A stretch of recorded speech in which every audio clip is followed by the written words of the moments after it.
बोल वृंदावन बिहारी लाल की जय। व्यासदेव जी के पद कमल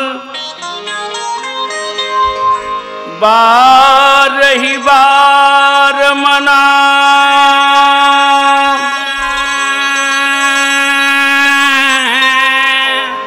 गुण गाऊं भगवान के श्री हनुमत हो सहाय।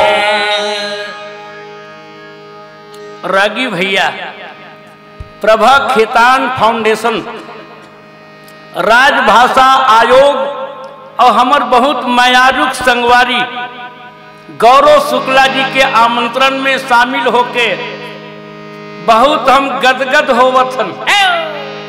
काबर रागी जहाँ छत्तीसगढ़ और छत्तीसगढ़ी भाषा के चिंतन करत है जब पांडवानी ला शामिल करे है। हाँ भाई रागी भैया आवो हम ये पंचम वेद महाभारत ला भगवान वेद व्यास कही थे, यह भारत कर चरित है जानत सब संसार, श्रवण पान के करत ही मीट ही पाप। रागी भैया ये भारत के कथा है। अब भारत है चुपचाप बैठे है रागी तो भारत है। अब विचार के क्रांति आ गए तो यहाँ महाभारत है। तो आज हमर साहित्यकार मन विचार के आगे सुलगा करके एक क्रांति ला करके यहाँ एक महाभारत खड़ा करना चाहते हैं। तो आज हम महाभारत में देखन एक छोटे प्रसंग आप लोग सुनावत हो कि पांडव छत्तीसगढ़ में भी यात्रा करे है। तो जहाँ एक भीम खोज नाम के एक पहाड़ के बात होते, यहाँ पांडव मना करके और एक कन्या के साथ विवाह करे के कथा महाभारत में है। और तोल्ला छत्तीसगढ़ी शैली में आपके सामने रखे के प्रयास करो। महामुनि वैशम पायन ये कथा के वर्णन करके कहे लगी, अगर रामे रामे रामे रामे रामे भाई, अगर रामे रामे रामे रामे रामे भाई, रामे रामे रामे रामे करेगा भाई, रामे रामे रामे रामे पूरे भाई। एक बेर के बाद रागी लाख भवन में राजा दुर्योधन आगी लगा दिस। तो पांचों भाई पांडव सुरुंग के द्वार से घुस करके और प्राण लेकर के भागत रहे। गजब धुरिया गीत भीमचंद खड़ा हो ना कहने लगे भैया, खड़ा हो ना कहने लगे, खड़ा हो ना कहने लगे, खड़ा हो ना कहने लगे। भागत भागत जात रहे पांचों पांडव के संग में महतारी कुंती है। तो रास्ता में भीमतमा खड़ा होगा, वो गदाला घर में भूल है ना भाई, वो गदा घर में ये छुट्टी के है ना भाई, मैं गदल घर में भुला गए हूँ। तो धर्मराज के थे भीम हमन जंगल को ती जाथन, बड़े बड़े मोदक्कर लकड़ी मिली जकरे गदा बना लेबे। जी का चिंता है बढ़िया। भीमसेन के थे भैया ये माता पार्वती के दे हुए गदा है, ये गदा बिना में एक कदम आगे नहीं बढ़े। तो कुंती के थे जान दे रे काबर यह पार्वती माता के कृपा से गदा पाए। अब भीमसेन जब लौट के गिस रागी लाख भवन में तो 7 ठंडीबला निकाल के अग्नि देवता के खा मैं तुझे खा जाऊंगा।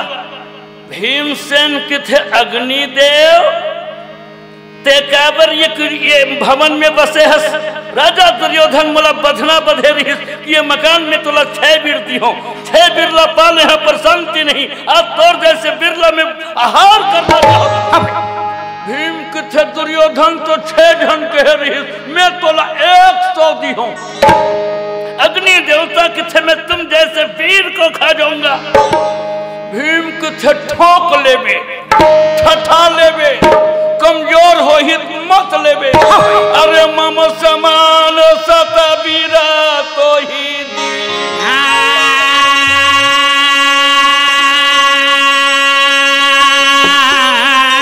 भीम के थे रागी मोरे सही 100 वीर दिहो। अब पावक सन बहु विनती कीन है।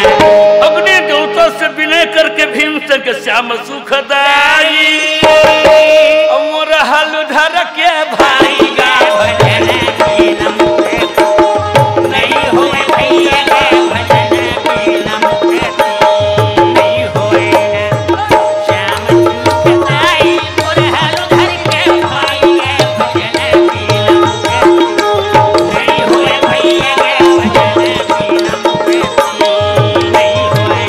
अब कहत चले ऊपरी को दर बीरा हो भजन कीनम नहीं होए भैया गा भजन कीनम नहीं होए। अरे वो गदा भीम माती धीरा भजन कीनम नहीं होए भैया गा भजन कीनम नहीं होए। मोर हल धर के भाई गा भजन कीनम नहीं होए भैया गा भजन कीनम नहीं होए।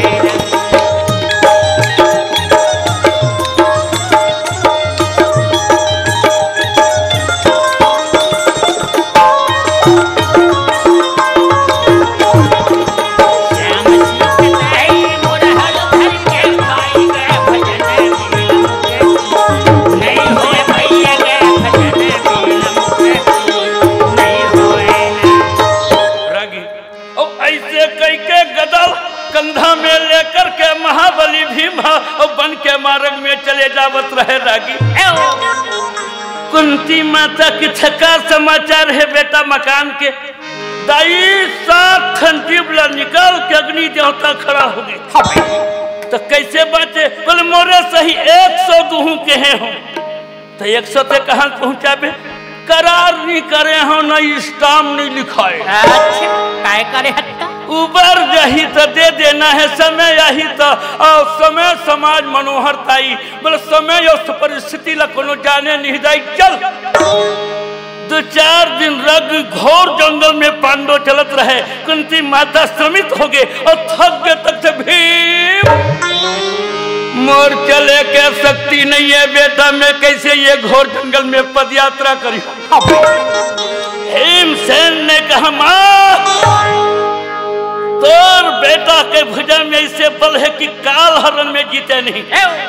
चारों बंधु ने जो कंध चढ़ाई चारों भाई ला कंधा में लेकर के और जननी को तब हृदय लगाए महतारी ला छाती में लेकर के भीमसेन जब चले रागी और गर्जना करके कहे कि वीर हो तो सामने आओ तो जंगल के शेर भालू मान के भागो रे।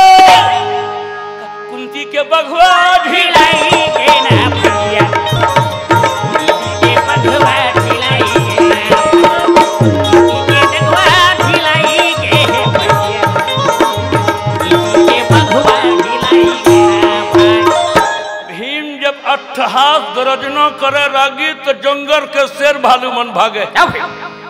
आज तो हूँ देख के 2 ठन कुकुर डरा जही रागी तो तोरो पावर बढ़ जही। डराए भाई कैसे करबे जबाना कलयुग के वो बात नहीं कहा तो जी। अरे मान लो आदमी कोनो डरला थे तो आदमी के बल बढ़ जो था वो बढ़ात हुई। घोर जंगल ला पार करके रागी जब एकांत में गिर तो कुछ चातर दिखे। चातर के मतलब रागी जंगल कम दिखी तो बरगद के छैया मिली। भीमसेन के छटाई जंगल ला पार हो गए हैं एमेर थोकिन आराम कर लेते चार भाइयों महतारी कुंती ला उतार करके महाबली भीमा वही बरगद के छैया में बिठा दे। भीमसेन हजा करके रागी और जंगल में फल फूल खोजे पर फल नहीं मिले। आकर देखे तो महतारी कुंती हाथ के तकिया लगाए और पृथ्वी माता के गोद में सूते रहे। भीम ने कहा धिक्कार है अरे सूरसेन कर कन्या याही जो राजा सूरसेन के बेटी आज ये पृथ्वी के गोदी में सुते। अरे अरे महतारी के दशा देख करके भीमसेन के आंखी में आंसू के धारा बह लगी। पर महतारी के सिरलापन गोदी में रखेगा धीरे धीरे सिरला दबा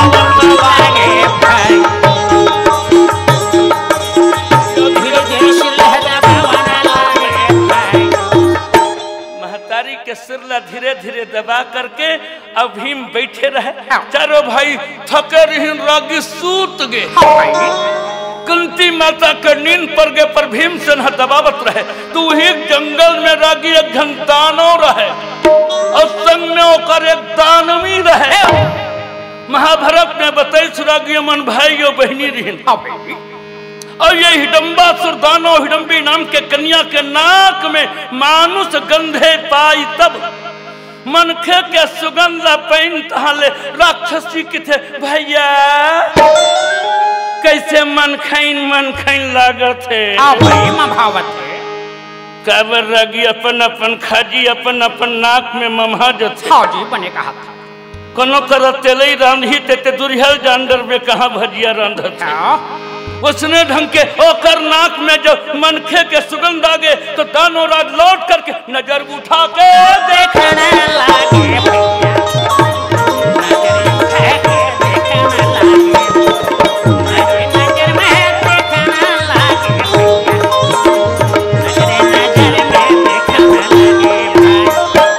नजर उठा के देखत रहे कोनो डर मनखे आवत का काया माया के नहीं है ठिकाना हो काया माया के नहीं है ठिकाना काया माया के नहीं है ठिकाना हो काया माया के नहीं है ठिकाना किया ते भर ले तोरे मोरे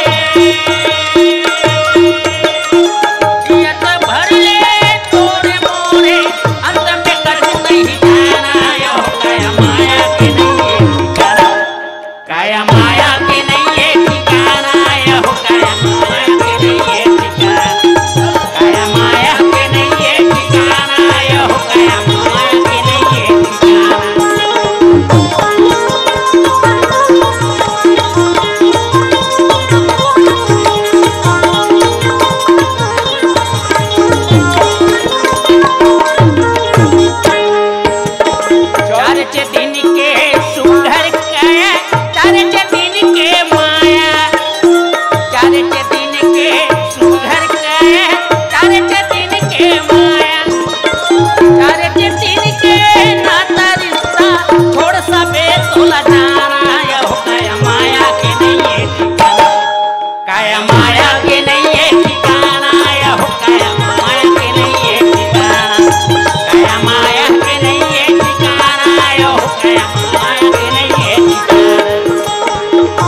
मनखे के सुगंध ला पा करके अपन बहिनी हिडम्बीला कहे जाके पकड़ के ले आ।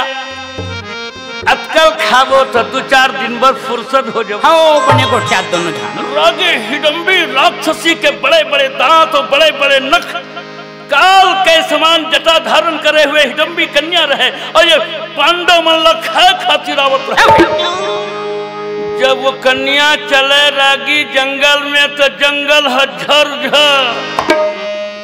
झरझर और सरसर जब जंगल करत रहे तो भीम दाई के सिर दबावत रहे काय झरझर आते रे।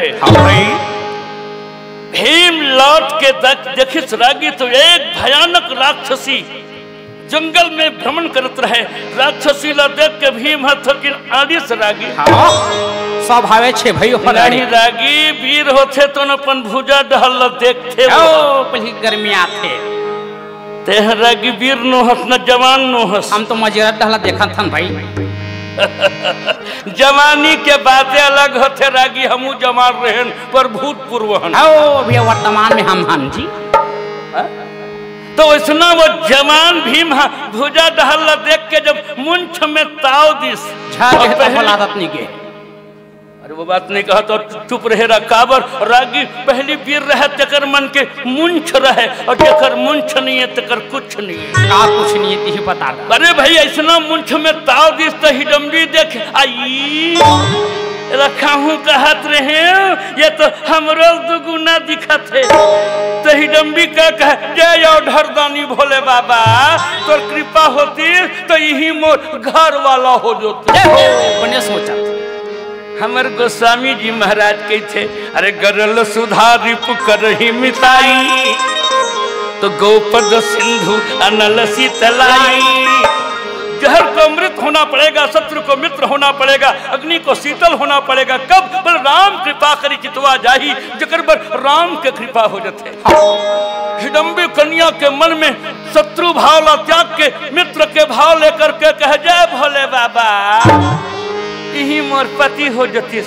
पर रागी नारी मन कर एक ठन गहना है रागी। हाँ भाई बता दे का लज्जा गहने जी।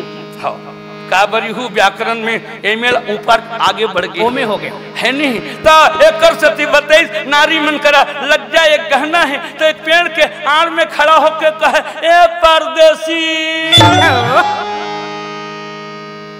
भीमसेन के थे का करो नाम परदेसी है का जी हो ही का जन बैठे हुए का जानबे भाई। और धीरे से कहे ए परदेसी। भीमसेन ने कहा कौन?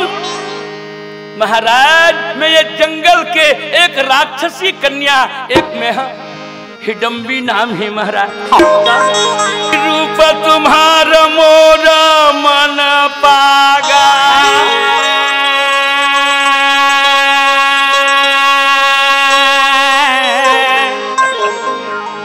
तुम्हार रूप है मोर मल्ला अनुराग पैदा कर दे है मुरमल्ला मोहित कर दे है। अब बदन नहीं देखी अब अनुराग तुहर बदन ला देख के मोर मन में अनुराग होवा थे ता आई मोर सन बिहावे करी दे मोरे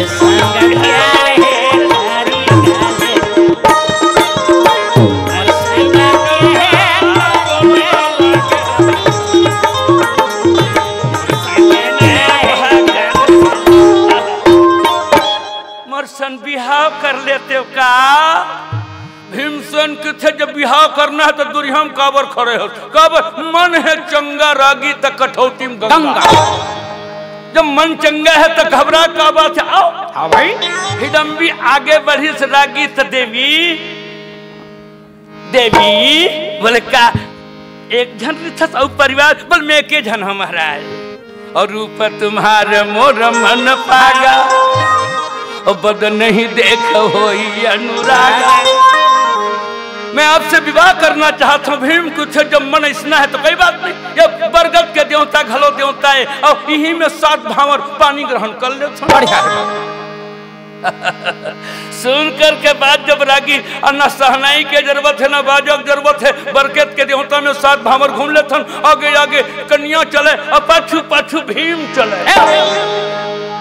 रागी जब हिडम्बा देखा कतेक बेरा पकड़ के लाही तो कतेक बेरा खाबो। हाँ भाई जो तो हिडम्बा वहाँ भावर गा परता है ना पिया वहाँ भावर के परता है ना वहाँ भावर के परता है ना वहाँ भावर के परता है ना वहाँ एकर मन के भामर परत रहे। हिडम्बा से रोष के मारे कूद करके एक वृक्ष उखाड़ के करे बनवासी जानते नहीं मैं इस जंगल का सरदार मेरा नाम हिडम्बासुर। ये आज तुम्हें अपने उदरवासी ना कर दिया पेट में नहीं ले गया तो मेरा नाम हिडम्बासुर दानव नहीं होगा।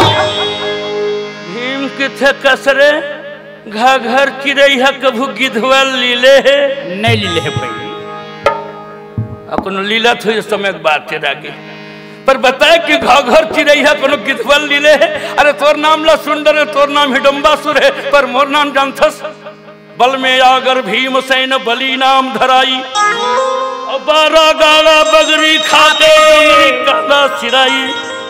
तो जो नदी के पानी पिए चलत धार टूट जाई, और जेकर सामने शत्रुआ जावे तो जियत घर नहीं जाई। तोला जाने बलवान लड़े के पहले समझ ले, जाने बलवान लड़े के पहले समझ, जाने बलवान लड़े के पहले समझ, लड़े के पहले समझ भैया, लड़े के पहले समझ, लड़े के पहले समझ हो भैया, लड़े के पहले समझ। मैं बल देखा तुम्हारा, जाने बलवान लड़े के पहले समझ, जाने बलवान लड़े के पहले समझ।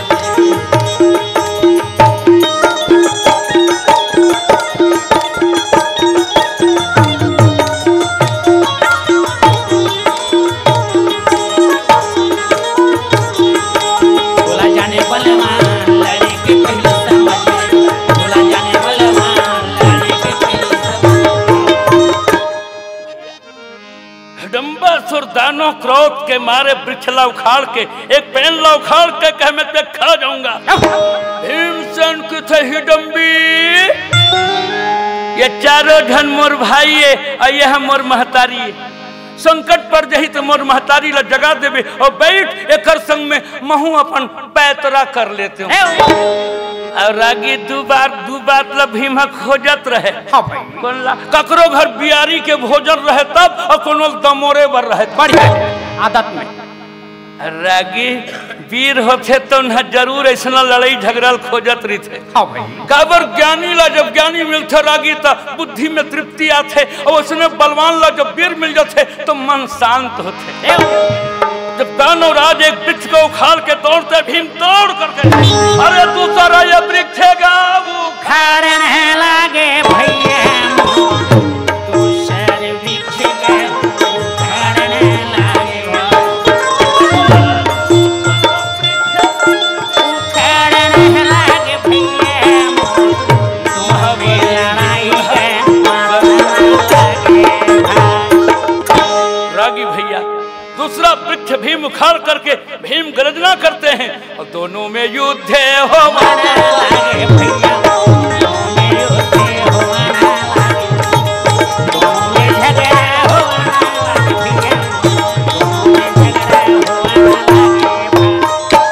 भैया। वृक्ष के युद्ध में दोनों जन पराजित हो गए, तो दोनों का रागी मल्ल युद्ध चलिस। हाँ, कई मुटका दानो राज मारिस, तो एक मुटका भीम घरों मारिस। तो भीम के मुटकल बताओ रागी। मत बता दादा, मैं जाना था। जब भीम एक मुष्टिका उठा के दानो राज ला मारिस, तो दीवारी के एटम बम को भड़क ले फूट गए। कुंती माता सुते रहे, झकना के जग आई, कहाँ पर घौनी हो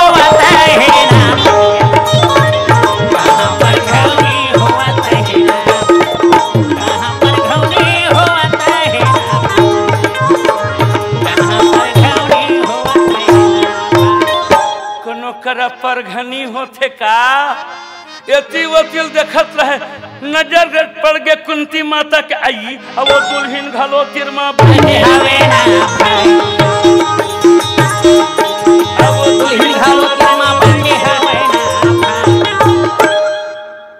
ते कहा रिथस नोनी तोर बहू दाई आई, तोहरो लीला परम्पार है, वो हमन सूत के उठे नियन तुहर बन के पानी ग्रहण हो गे। का करबे माँ, विधि के विधान रही एकर से तोर मोठल्ला छोकरा संग मोर भावर पड़े है। सुन के बात लखनती माता के थे अर्जुन का यही लड़ाई झगड़ा के मारे और घर द्वार ला छोड़ के जंगल आए हैं, पर यहाँ एक मन में खाली लड़ाई के विचार है। अर्जुन मदद कर दे रे, काबत भीम पसीना पसीना हो गए। जननी कुंती के महतारी कुंती के बात ला सुन करके अर्जुन माँ के प्रणाम करके धनुष बाण लेकर के चलते, भीम हर तो मोट बाण का निशाना ठीक हो गए, एक बाण में दानों के मुड़ी ला काट दूं। सुन के कहे वारे अर्जुन, अड़बर दिन में मोला वीर मिले है तो भूजाला तृप्त करत हूँ। एक शिकार में दू शिकारी ठीक नहीं हमें, नहीं तो कत मुठ करता हूँ खावे की बाजू हाथ खबर। एक शिकार में दू शिकारी ठीक नहीं में, हट जाओ। अर्जुन को तो दमोर भैया दमोर।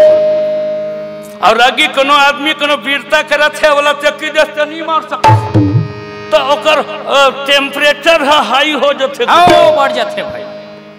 एक बार तो संघरे नहीं हो गए, संघार गए हम गुरुजी पुरान भाव है। तोर संग बातें करना बेकार है। बोलिए वृंदावन बिहारी लाल की जय, बोलो वृंदावन बिपिन बिहारी भाई सिया राम हो। जय बोलो वृंदावन बिपिन बिहारी भाई सिया राम हो। नारद सारद कहिया गाय भाई सिया राम हो राधे श्याम। नारद सारद कहिया गाय भाई सिया राम हो राधे श्याम। जिस समय सही पार नहीं गाय भाई सिया राम हो राधे श्याम। जय बोलो वृंदावन बिपिन बिहारी भाई सिया राम हो राधे श्याम।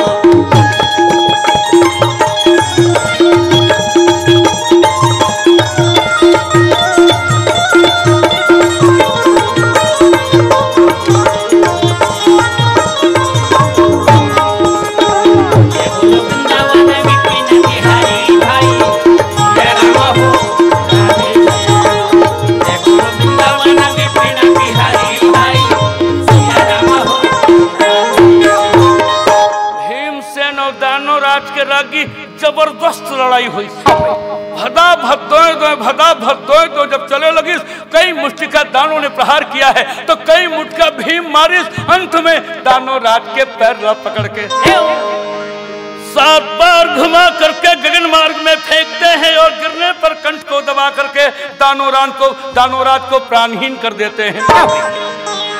दानवराज जब मर गया था, भीम की छताई यह वक्रे बहिनी ये का, ये मानवता के हनन करने वाले राक्षस के बहिनी एक इहुला खत्म करना चाहिए।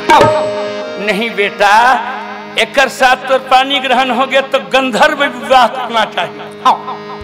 तब ये कन्या रह रागी जंगल के फूल उतार करके और गले में सुंदर माला डाल करके भीम के साथ में वो गंधर्व विवाह करते हैं। कहे के मतलब ये है, ये पांडव जो छत्तीसगढ़ में है तो यही मानवता के रक्षा के लिए और एक संस्कृति और सभ्यता के अनुरूप और सुंदर पानी ग्रहण के काम संपन्न हुए। गृहस्थ आश्रम में मगन होकर के भी वहां जीवन निर्वाह करत रहे। कुछ दिन बीते के बाद में एक बालक के जन्म हुए के कथा, और जेकर नाम है रागी घटोत्कच। पर ये घटोत्कच नाम के वीर के द्वारा जो पुत्र पैदा हुआ है, ये महाभारत में एक वीर बालक के नाम से पहचान होता है। वे कथा को आगे बढ़ाने का प्रयास कर रहा हूं सज्जनों। काबर ये घटोत्कच के बेटा के का नाम रही सुरागी जाने जान तो बताते ओकर नाम रहा बरबरिक। और भीम जब का ताकत रही सुरागी ओकर नाती के 10 गुना ताकत रही। भीमसेन के 10 गुना 10,000 हाथी के ताकत है। पर बरबरिक अपन दाई लग थे, माँ पिताजी कहाँ गए है? तो करदाई के थे बेटा, कौरव पांडव मन की लड़ाई हुआ थे और ये कन्हैया जाके भारत में महाभारत रचे है। तो कर बेटा के थे, महू देख लेते हो दाई, वहां तो तोर लायक नहीं है बेटा। तो करदाई है 3 ठन बाण बना दी सकता। तो बरबरिक का कह दाई, मैं तोर पाँव के क्रिया खाता हूँ, यदि असली दूध तोर पिए हूँ तो जेकर जीत हो ही तेकर हार करा दूँ, और जेकर हार हो ही तो कर में जीत कर। पहली के बेटा मन हरागी महतारी के दूध के कसम खावे और पियत ही भाई। अब मैं समझत नहीं हूँ तोर भाषा ला। आज पियत हित के होगा। उस समय महतारिक दूध ला पियत रहीस कहते हैं। अब आजकल तो लड़का मन महतारिक दूधे कम पियत है। आओ बाटला धरा दे। अब वो दिन बाटल धरीस तहले बाटले चलत है। मैंने हमारे विद्वानों ने कई बार कहते हैं कि first impression is last impression. उनका जैसे बच जाए वैसे ही बन जाता है। अरे जब शुरू से यहाँ बाटल ला धरे है तो बाटले धरबे नित का करबे। कोनो डर रईपुर आगे रागी तो ठंडा के बातल, ककरो घर व्यवस्था हो गए तो वो बाटल, तबीयत बिगड़ गए तो ग्लूकोज बाटल। ओ लटके है तना अस्पताल में। और जाके कहा थे भाभी भैया कहाँ है? अस्पताल गए है बाबू। काबा बोता। तो बैटल से जिंदगी की शुरुआत करते हैं और बैटल से ही लोग मर जाते हैं। इसलिए हमारे यहाँ के विचारकों ने, यहाँ के चिंतनशील साहित्यकारों ने ऐसा विचार किया है कि छत्तीसगढ़ महतारी के जिसने स्तनपान किया है उसे छत्तीसगढ़ के लिए, माटी के लिए मर जाना चाहिए। छत्तीसगढ़ माटी के लिए अपने प्राण को निछावर कर देना भी हमारे लिए शान की बात होगी। और छत्तीसगढ़ में आकर के लोग यदि शान की बात करते हैं तो फिर देख लेंगे कैसा वो छत्तीसगढ़िया है। रागी अभी अमर जब सतीश जैन जी ने जब कथा बताया छैया बुइया और ये छत्तीसगढ़िया बहादुर हीरो की बात जब करते हैं तो मुझे गर्व होता है कि छत्तीसगढ़ के माटी के बेटा कैसे रहे होंगे भैया।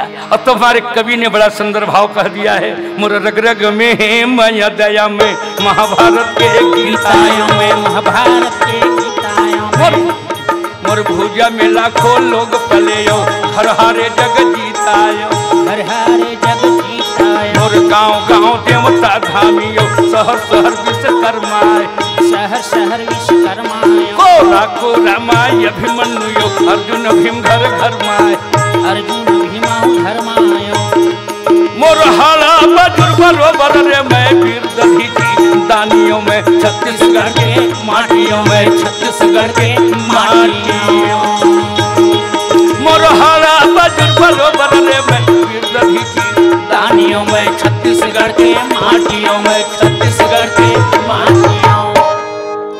तो ऐसा शान होना चाहिए। काबर हमारे सामने में रामेश्वर वैष्णव जी बैठे हैं जब ये, और हमारे मीर अली मीर जी मत बैठे हैं जो ऐसा बात कही कि छत्तीसगढ़ और छत्तीसगढ़िया की बात, छत्तीसगढ़ी भाषा की बात आज हमारे विचारकों ने अपने मन में लाया है। इस पुण्य गंगा में हम स्नान करके अपने जीवन में धन्यता का हम अनुभव कर रहे हैं। प्यारे सज्जन, बर्बरिक माँ के चरणों में सौगन खा के कहते हैं, माँ जिसका विजय होगा उसका मैं हार कराऊंगा और जिसका हार होगा उसका मैं विजय कराऊंगा। बालक बर्बरी 3 बाण लेके समर भूमि में चलना लागे भैया, समर भूमि में जावना लागे, समर भूमि में चलना लागे भैया, समर भूमि में जावना लागे।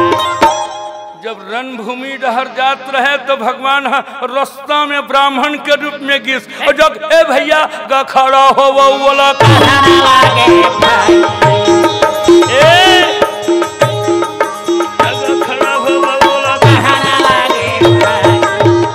खड़ा हो तो जी कहाँ जात महाराज? कौरव पांडव के द्वारा भारत में महाभारत करे तो वो भगवान कुंज बिहारी के और ये दुनिया के वीर मन के ताकत के अंदाज करे बर निकले हों। और कई जन रागी अंदाजे करे बर निकले रही थे। हाओ हम पहागे ओकर जीवन अंदाजे करत, अच्छा है ते अंदाज नहीं करत, नहीं करत हम। तो वैसना बात ला सुन करके ये बर्बरी खड़ा हुई तो भगवान के कहाँ जात हो? बोल लड़ाई के मैदान में वीर ला देखे पर जात हो। का करबे? जकर जीत हो ही तकर में हार करा दूं और जकर हार हो ही तकर जीत करा दूं। एक पीपल के पेड़ के किनारे भगवान कन्हैया और बर्बरी के संवाद की कथा महाभारत में कही। भगवान ने कहा चला के दिखाओ बाण। एक बाण चलाए रागी तो 71 करोड़ बरगद के पत्ता छेद कर देते हैं। भगवान एक पत्ता को जब पैर में दबाए हैं वहां भी छिद्र करते हैं। भगवान के चरण के नीचे रहने वाले पत्ता को जब छिद्र करते हैं, प्रभु ने कहा जो मेरा आश्रित है उसे भी मारना चाहता है तो इसको जीना ठीक नहीं होगा। बर्बरिक के बारे बताते रागी, वो इस पांडव दल में भगवान आपातकालीन बैठक रख दिस। बोले पांडव, बोले का ये दुनिया के एक बिरला जब तक बलिदान नहीं दे जाही तब तक से कुरुक्षेत्र में विजय करना मुश्किल है। तो बोले हमारे दल में के जन वीर हन? बोले महाराज एक वीर तो मैं हूँ। भगवान बोले एक अर्जुन आप हैं, एक मैं हूं और तीसरा एक बर्बरिक है। जब तक उनके सिर को यहाँ पर बलिदान नहीं दिया जाएगा और तब तक से ये महाभारत युद्ध में विजय पाना संभव नहीं। अर्जुन के थे लड़ाई बंद करो का भर, अरे जब बलिदान देना है तो लड़े का मतलब है भगवान की मोर सिर लकार देना चाहिए। तो बर्बरिक खड़ा होकर कहते हैं महाराज जो मैं भारत का वीर आपने मुझे स्वीकार किया है, आप अपने समान मुझे बनाना चाहे, इसलिए मैं निवेदन करता हूं कि मेरे सिर को काट देना चाहिए। पर मैं भारत के योद्धाओं को देखने के लिए आया हूं कि भारत में कैसे योद्धा रणभूमि में अपनी वीरता करते हैं। प्रभु ने कहा कोई बात नहीं, धड़ को बलिदान करते हैं और सर को लेकर के पर्वत पर रख देते हैं। सारी युद्ध की तैयारियां आप देखेंगे, परिणाम भी जजमेंट का काम आपका होगा। और ये बर्बरी ने जब इस समाज के लिए, इस भारत भूमि के लिए प्राण का निछावर करते हैं, भगवान अपने स्वरूप देते हैं, इसलिए आज इस भारत में खाटू श्याम के नाम से बर्बरिक महाराज का पूजा किया जाता है। जय खाटू श्याम आज कुछ लोग मानते हैं और खाटू श्याम का पूजा करते हैं। प्रभु ने बर्बरिक को अपना स्वरूप दे दिया है। तो सज्जनों इस कथा का मतलब ये होगा जो समाज के लिए, मातृभूमि के लिए अपने शरीर का निछावर करते हैं उनका नाम भारत के इतिहास में अमर होता है और भगवान के स्वरूप में मिल जाता है। इन्हीं भावों के साथ कथा को विराम की ओर ले चलें। ये बताओ आपकी जैसी इच्छा हो। चल भाई वो हमर ये मन बार बार वो हनुमान भीम के मिलन के बाद कहा थी ने यूट्यूब में देखे 4 मिनट में हम अन्नू कपूर साहब के साथ और माटी के लाल में बम्बई में गा रहे हैं। तो ये भूमिका हम बतावत रहन का बड़ा छत्तीसगढ़िया चिंतन होत रही। तो पांडव छत्तीसगढ़ में आकर के भीम खोज नाम के एक पहाड़ पर निवास किए हैं और एक सुंदर विवाह करके छत्तीसगढ़ से अपना संबंध जोड़ते हैं। इसलिए छत्तीसगढ़ में जो पांडवों की कथा गाते हैं वो पांडवानी पूरे विश्व में प्रचलित है। ये छत्तीसगढ़ की सांस्कृतिक धरोहर कला है। इस पांडवानी को हम सुन रहे हैं। आइए 10 मिनट बाँचे का कहीं मनो प्रोग्राम ले डरे गुरुदेव तिकर से हड़बड़ावत रहे है ना। एक बार ताली लगाएं, बोलिए वृंदावन बिहारी लाल की जय। मनवा भजले हारी मनवा भजले हरि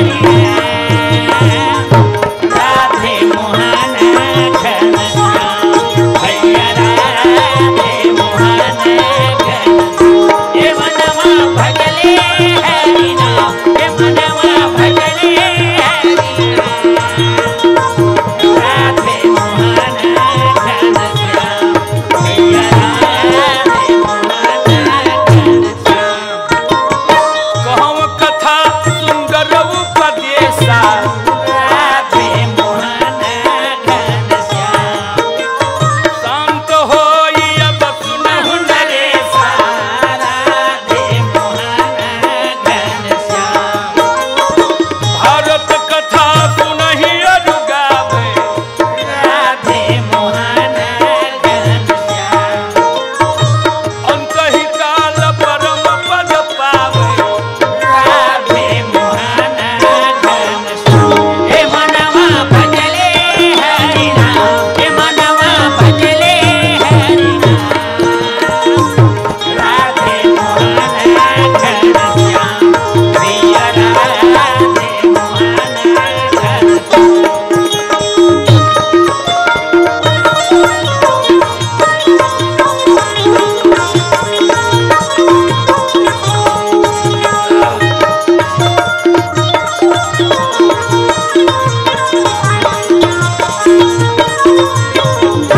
हे मनवा भजले हरि राम हे मनवा भजले हरि राम राधे मोहन घन श्याम भैया राधे मोहन रागी भैया एक दिन पांडव मन जंगल में यात्रा करत रहे। चारों भाई कहीं जंगल में रहे, अकस्मात एक हवा के गरेरा आ गई और गरेरा में लागी 1000 पंखुड़ी और सोन के समान प्रकाश करने वाला एक फूल आकर के और बिंदु सरोवर में गिर गए। माता द्रौपदी देखे आई, अब तो एक जंगल ला घूमे पर ऐसा फूल कभू नहीं देखे रहे हो। 1000 पंखुड़ी है, सोन के समान चमक है, ऐसा कोनो 100 फूल मिल जाती तो शंकर भगवान के पूजा हो जाती। तो भीमसेन थकिन शेखिया बानी रहे। कई जन लड़ागी अपन बल के घमंड होते। तो भीमसेन के थे देवी एक फूल का बड़ाई कर सही तुम्हें कई 1000 फूल ले आओ। तो चल दो ना 100 फूल लेकर के आ जाओ। तो भीम ये फूल लेके और कंधा में गदा धरे हुए बन के मारक भीमा चलाने लगे।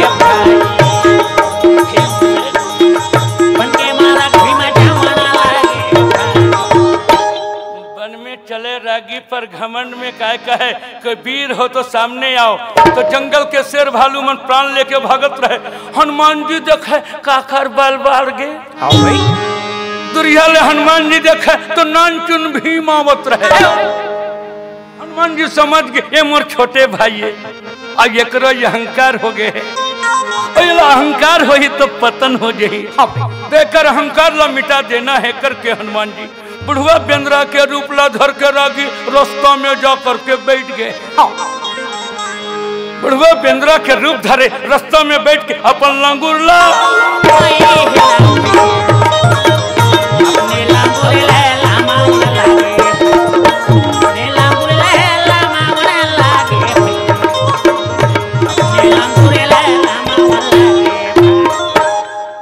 पुंछ को आगे बढ़ा करके रास्ता रोक रहे हैं। भीमसेन ने कहा अरे बानरराज, मेरे आवाज को सुन करके शेर भालू वन में भाग रहे हैं, क्या तुम्हारे कानों में मेरी आवाज नहीं आई है? अरे हट जाओ, पंख हटा दो। भैया ज्यादा गरज मत भैया, नितर आवाज में मुर्गी छूट गई। एक कनी लंगुरला उठा देते कहाँ ले चल देते भैया। भीमसेन के प्राणी मात्र में भगवान का निवास है और एक बानर को लांग कर जाना ठीक नहीं। और तब एक हाथ में गदा धरे हुए और बायां हाथ में जा करके बानर के लंगुरला उठाए लगे। रागी माढ़े रत्नों से मोसे घालो नहीं हुए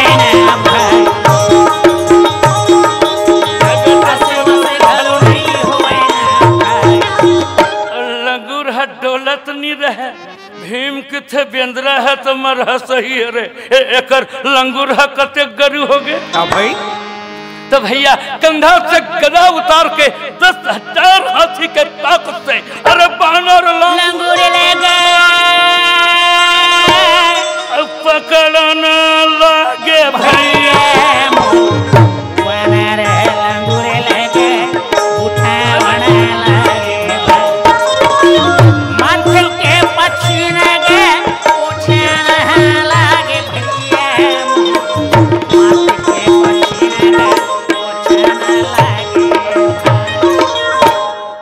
के पसीना पोछे लगे।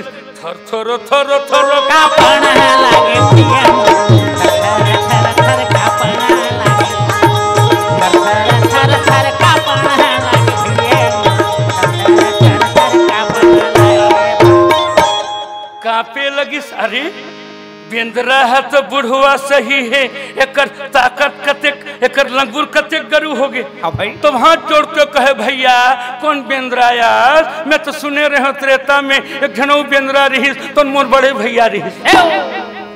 मैं अपन आपला वीर माने रहे ता आज तो नानचू लंगूर ला नहीं उठा सके तो मोल ले फुसकू दुनिया कोनो नहीं। जब समर्पण भीम के जीवन में आगे रागी और तब हनुमत निज बदन बढ़ावा।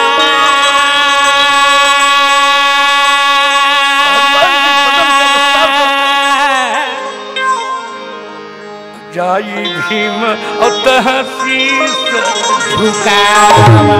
और तब जाकर के भीम दंडवत प्रणाम करते हैं। हनुमान जी ने कहा कहाँ जा रहे हो? बोलिए फूल लेकर के महाराज फूल खोजे पर जाते रहे हो। ऐसा फूल तो केवल मोर बाट का कदली वन में है भीम, वहां से फूल ले जाओ। और तब ये दोनों भक्तों का मिलन होता है कार्य सिद्धि। अरे क्या चली झुंड के झुंड सकल ब्रज नारी, कुंजन में रचे है राधे कृष्ण गिरधारी। ओहो कुंजन में रचे है राधे कृष्ण गिरधारी। क्या चली झुंड के झुंड सकल ब्रज नारी, कुंजन में रचे है राधे कृष्ण बनवारी। ओहो कुंजन में रचे है राधे कृष्ण। ऐसे कथा वैष्णव पायन सुनाए, कुंजन में रचे है राधे कृष्ण बनवारी। ओहो कुंजन में रचे है राधे कृष्ण गिरधारी।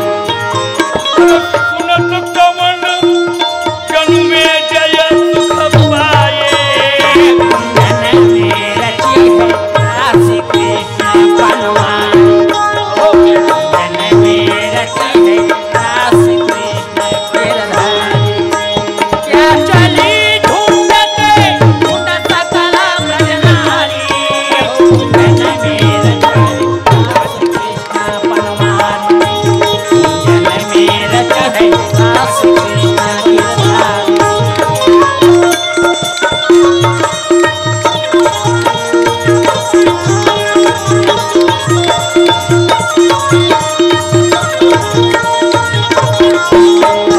क्या चली झुंड के झुंड सकल ब्रज नारी, कुंजन में रचे है राधे कृष्ण बनवारी।